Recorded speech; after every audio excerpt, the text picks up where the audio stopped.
everything was done to try to learn how to become a better basketball player. Everything. And so when you have that point of view, then literally the world becomes your library to help you to become better at your craft. So because you know what you want, the world's giving you exactly the information you need to become better at it. Because you know what you're looking for. So many guys tell stories about your work ethic. Yeah. What was really your work ethic like, and for how long did you stay disciplined?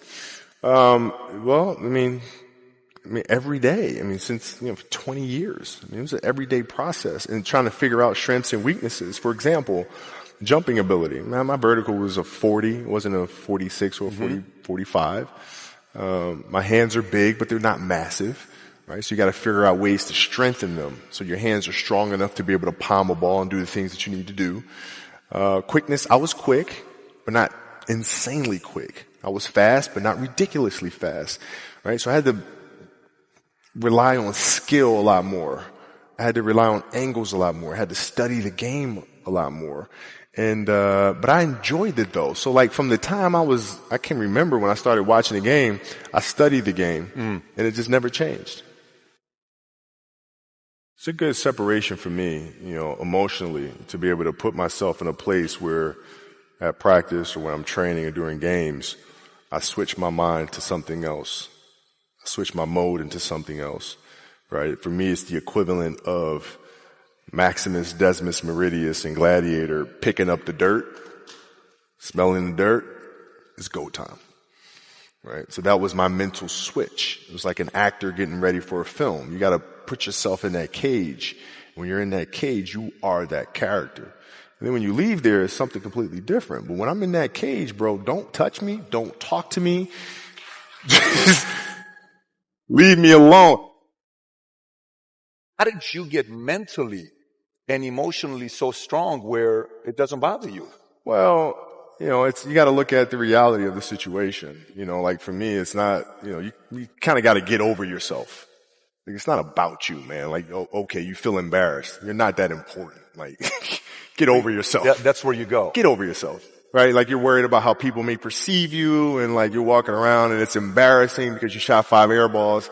Get over yourself, right? And then after that, it's okay. Well, why did those air balls happen? Got it. High school, year before, we played 35 games, max, right? Week in between, spaced out, plenty of time to rest. In the NBA, it's back to back to back to back to back to back to back. I didn't have the legs. So you look at the shot, every shot was online. Every shot was online, but every shot was short, right? I got to get stronger. I got to train differently. The weight training program that I'm doing, I got to tailor it for an 82-game season so that when the playoffs come around, my legs are stronger and that ball gets there. So I look at it with rationale and say, okay, well, the reason why I shot air balls is because my legs aren't there. I go, well, next year they'll be there. That was it. Done. Were there some names that you looked at and says, these 3 guys are as crazy as I am? At the time, I deal with what I've referred to as Goat Mountain. I went to Goat Mountain and I talked to Magic, Michael, Bird, Keem Olajuwon, Jerry West, Oscar Robinson, Bill Russell, So I would talk to them. What did you do? What were your experiences? Michael in particular, he's become my big brother. He's been my big brother since I first came in the league. And what was that process like? So I went to them and started understanding the ins and outs of the game and, how they approach things and their level of detail and obsessiveness. And that's what I did. The players that had that passion, but weren't willing to commit their entire lives to doing that, right? It's a choice, right? You have other things. You have family. You have all these other things that you have to do.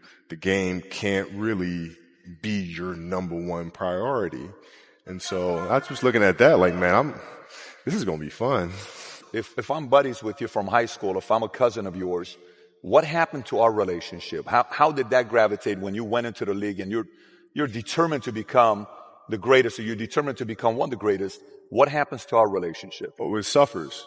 It does suffer. Oh, yeah. Okay. Yeah. And you understood that. You were okay with that. Well, yeah. And the people that love you, like friends and family, like they know that about you. Got it. So they let you be you. And when you reconvene, you pick back up where you left off.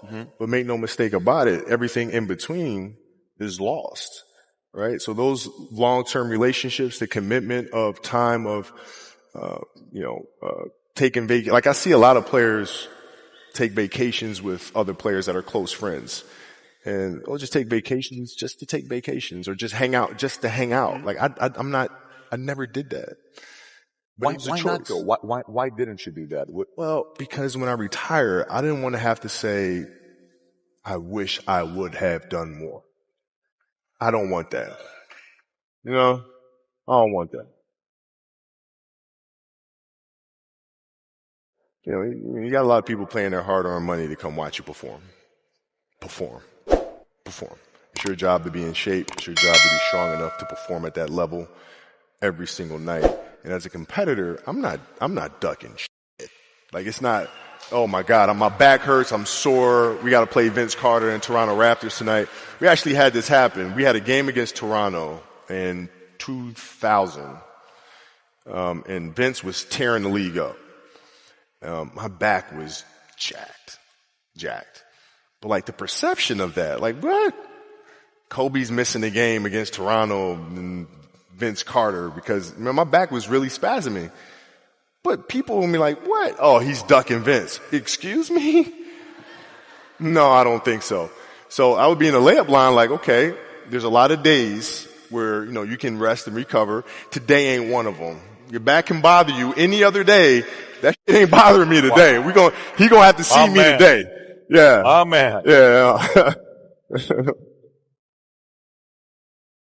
If you're looking at a big investments you got to make, what is the decision-making process there? Do you call? Is there first you do your own research? You take this much time. You call an advisor. Is there a system you follow? It's pretty simple for me. It's do you understand the business? Is it a business that you can help in some form or fashion? What are the barriers of entry to that business? And then the entrepreneurs themselves, the company itself, right? Do they have a culture that you believe is sustainable? Are these leaders people that you believe in? Are they people that are obsessives? And in turn, have they created a culture of obsessiveness? So I tend to look at those 4 factors, and that's it. That's big right there, by the way. I don't know if you guys caught that right there. That's pretty massive right there. Same determination. What's your current work schedule look like today? It's different because I personally am not writing every word of the novels. I am not animating the films.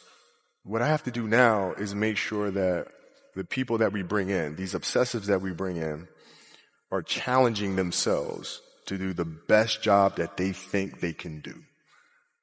That's what I'm there for, is for them to constantly look in the mirror and self-assess and challenge themselves. If we have a project and you're saying, okay, I can do that, that's not the project we want. The projects that say, I don't know if I can animate that. I don't know how to write that story. I don't know how to do that. Those are the things we want, because through that curiosity, you'll reach a level that you didn't think was possible. Mm-hmm. And so running the studio, that's what I'm doing. You're playing against the Golden State Warriors. Score is 107-109. You guys are close to getting into the playoffs. You know exactly what happens in the game. You go up, you're about to take your shot, and then all of a sudden, boom, Achilles happens, right? He went and hit the free throws, and then you walked off the stage. Yeah. And you got the surgery done.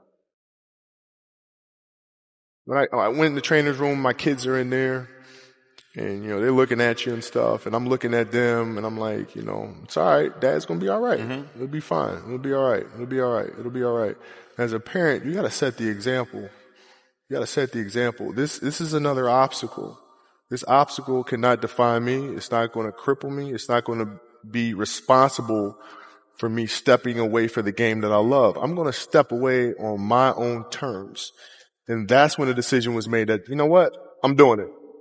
I'm doing it. You're a freaking beast, bro. Man.